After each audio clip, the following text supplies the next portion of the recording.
गर्ग संहिता के द्वारका खंड का 15वां अध्याय। यज्ञ तीर्थ, कपिटंक तीर्थ, नृगकूप, गोपी भूमि तथा गोपी चंदन की महिमा। द्वारका की मिट्टी के स्पर्श से एक महान पापी का उद्धार। श्री नारद जी कहते हैं, राजन, उस पर्वत पर पूर्व काल में राजा रैवत ने यज्ञ तीर्थ का निर्माण किया, जहाँ एक यज्ञ करके मनुष्य कोटि यज्ञों का फल पाता है। वहीं कपिटंक नामक तीर्थ है, जो एक कपि के मार गिराए जाने से प्रकट हुआ था। राजन, रैवतक गिरी पर वह तीर्थ सब पापों का नाश करने वाला है। भौमासुर का सखा एक द्विविद नामक वानर था, जो बड़ा ही दुष्ट था। उसे बलराम जी ने वज्र के समान चोट करने वाले मुक्के से जहाँ मारा था, वही स्थान कपिटंक तीर्थ है। वह वानर सत्पुरुषों की अवहेलना करने वाला था, तो भी वहाँ मारे जाने से तत्काल मुक्त हो गया। नरेश्वर, उस तीर्थ में स्नान करने के लिए सदा देवता लोग आया करते हैं। कलविंकर तीर्थ की यात्रा करने पर कोटि गोदान का फल प्राप्त होता है। इससे दूना पुण्य शुभ दंड कारण्य की यात्रा करने पर मिलता है। उससे भी चौगुना पुण्य सैंधव नामक विशाल वन की यात्रा करने पर सुलभ होता है। उसकी अपेक्षा भी 5 गुना अधिक पुण्य जम्बू मार्ग की यात्रा करने से मनुष्य को मिल जाता है। पुष्कर तीर्थ के वन में उससे भी 10 गुना पुण्य प्राप्त होता है। उससे 10 गुना पुण्य उपलावर्त तीर्थ की यात्रा से सुलभ होता है। उसकी अपेक्षा भी 10 गुना पुण्य नैमिषारण्य तीर्थ में बताया गया है। विदेहराज, नैमिषारण्य से भी 100 गुना पुण्य कपिटंक तीर्थ में स्नान करने से होता है। द्वारका में एक नृगकूप है, जो तीर्थों में सर्वोत्तम तीर्थ है। उसके दर्शन मात्र से ब्रह्म हत्या का पाप छूट जाता है। राजा नृग ने अनजान में एक ब्राह्मण की गाय को दूसरे ब्राह्मण के हाथ में दे दिया था। उसी पाप से उन्हें गिरगिट का शरीर धारण करके कूप में रहना पड़ा। दानियों में सर्वश्रेष्ठ राजा नृग भी एक छोटे से पाप के कारण अंधकूप में गिरे और 4 युगों तक उसी में रहे। फिर सत्पुरुषों के देखते ही देखते भगवान श्री कृष्ण ने उनका उद्धार किया। महीपते, उसी दिन से नृगकूप तीर्थ स्वरूप हो गया। कार्तिकी पूर्णिमा को उस कूप के जल से स्नान करना चाहिए। ऐसा करने वाला मनुष्य कोटि जन्मों के किए हुए पाप से छुटकारा पा जाता है, इसमें संशय नहीं है। वहाँ विधि पूर्वक जो एक भी गोदान करता है, वह निसंदेह कोटि गोदान के पुण्य फल का भागी होता है।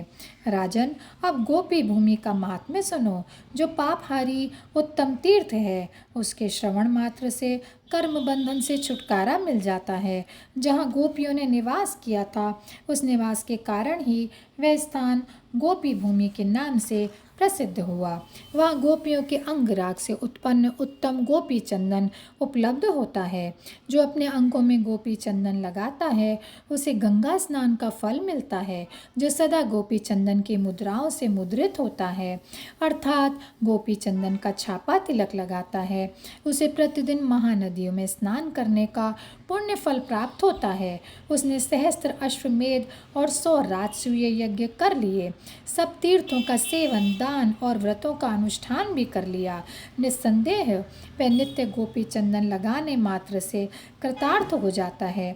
गंगा की मिट्टी से दुगुना पुण्य चित्रकूट की रज का माना गया है। उससे भी 10 गुना पुण्य पंचवटी की रज का है। उसकी अपेक्षा भी 100 गुना पुण्य गोपी चंदन रज का है। गोपी चंदन को तुम वृंदावन की रज के समान समझो। जिसके शरीर में गोपी चंदन लगा हो, वह सैकड़ों पापों से युक्त हो तो भी उसे यमराज भी उसके साथ नहीं ले जा सकते। फिर यमदूतों की तो बात ही क्या है। पापी होने पर भी जो पुरुष प्रतिदिन गोपी चंदन का तिलक धारण करता है, वह श्री हरि के गोलोक धाम में जाता है, जहाँ प्राकृत गुणों का प्रवेश नहीं है। सिंधु प्रदेश का एक राजा था, जिसका नाम दीर्घ बाहु था। वह अन्यान्य पूर्ण जीवन बिताने वाला, दुष्टात्मा और सदा वेश्याओं में रत रहने वाला था। उसने भारतवर्ष में सैकड़ों ब्रह्म हत्याएं की थीं। उस दुरात्मा ने 10 गर्भवती स्त्रियों का वध कर दिया था। उसने शिकार खेलते समय अपने बाण समूहों से कपिला गौओं की हत्या की थी। एक दिन वह सिंधु देशीय घोड़े पर चढ़कर मृगया के लिए वन में गया। वहाँ उसके कुपित मंत्री ने राज्य के लोभ से उस महाकल नरेश को तीखी धार वाली तलवार से उस वन में ही मार डाला। उसको पृथ्वी पर पड़ा और मृत्यु को प्राप्त हुआ देख यम के सेवक बांधकर परस्पर हर्ष प्रकट करते हुए उसे यमपुरी ले गए। उस पापी को सामने खड़ा देख बलवान यमराज ने तुरंत ही चित्रगुप्त से पूछा, इसके योग्य कौन सी यातना है? चित्रगुप्त ने कहा, महाराज, निस्संदेह इसे 84 लाख नरकों में बारी बारी से गिराया जाए और जब तक चंद्रमा और सूर्य विद्यमान हैं तब तक ये नरकों का कष्ट भोगता रहे। इसने भारतवर्ष में जन्म लेकर एक क्षण भी कभी पुण्य कर्म नहीं किया है। इसने 10 गर्भवती स्त्रियों की और असंख्य कपिला गौओं की हत्या की है। इसके सिवा वन्य पशुओं की हत्या तो इसने हजारों की संख्या में की है। इसलिए देवता और ब्राह्मणों की निंदा करने वाला यह महान पापी है। श्री नारद जी कहते हैं, राजन, उस समय यम की आज्ञा से यमदूत उस पापात्मा को लेकर कुंभीपाक नरक में ले गए। उसका दीर्घ विस्तार 1 सहस्त्र योजन का था। वहाँ विशाल कड़ाह में तपाया हुआ तेल भरा था। उस खौलते हुए तेल में फेन उठ रहे थे। यमदूतों ने उस पापी को उस कुंभीपाक में गिरा दिया। उसके गिरते ही वहाँ की प्रलयाग्नि के समान प्रज्वलित अग्नि तत्काल शीतल हो गई।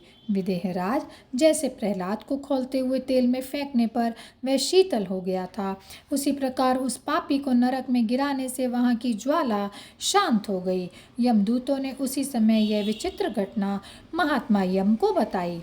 चित्रगुप्त के साथ धर्मराज बड़ी चिंता में पड़े और सोचने लगे, इसने तो भूतल पर क्षण भर भी कभी कोई पुण्य नहीं किया है। नरेश्वर, इसी समय धर्मराज की सभा में व्यास जी पधारे। उनकी विधि पूर्वक पूजा करके परम बुद्धिमान धर्मात्मा धर्मराज ने उन्हें प्रणाम करके पूछा। यम बोले, भगवन, इस पापी ने पहले कभी कोई सुकृत नहीं किया है, इसलिए इस जिसमें फेन उठ रहा था ऐसे खौलते हुए तेल से भरे कुंभीपाक के महान कड़ाह में इसको फेंका गया था। इसके डालते ही वहाँ की आग तत्काल शीतल हो गई। इस संदेह के कारण मेरे चित्त में निश्चय ही बड़ा खेद है। श्री व्यास जी ने कहा, महाराज, पाप पुण्य की गति उस प्रकार बड़ी सूक्ष्म होती है जैसे संपूर्ण शास्त्रों के विद्वानों में श्रेष्ठ प्रज्ञावान पुरुषों ने ब्रह्म की गति सूक्ष्म बताई है। दैव योग से इसको स्वयं ही प्रत्यक्ष एवं सार्थक पुण्य प्राप्त हो गया है। महामते, जिस पुण्य से वह शुद्ध हुआ है उसे बताता हूँ, सुनो। जहाँ किसी के हाथ से द्वारका की मिट्टी पड़ी हुई थी वहीं इस पापी की मृत्यु हुई थी। उस मृत्तिका के प्रभाव से भी यह पापी शुद्ध हो गया। जिसके अंग में गोपी चंदन का लेप हो वह नर से नारायण हो जाता है। उसके दर्शन मात्र से तत्काल ब्रह्म हत्या छूट जाती है। श्री नारद जी कहते हैं, राजन, यह सुनकर धर्मराज उसे ले आए और इच्छानुसार चलने वाले एक विशेष विमान पर उसे बैठाकर उन्होंने प्रकृति से भरे वैकुंठ धाम को भेज दिया। गोपी चंदन के सुयश प्रताप का ज्ञान उनको अकस्मात उसी समय हुआ। राजन, इस प्रकार मैंने तुम्हें गोपी चंदन की महिमा बताई। जो श्रेष्ठ मनुष्य गोपी चंदन के इस महात्म्य को सुनता है वह महात्मा श्री कृष्ण के परम धाम में जाता है। और यहीं पर यह अध्याय समाप्त होता है। जय श्री कृष्णा, जय श्री कृष्णा, जय श्री कृष्णा।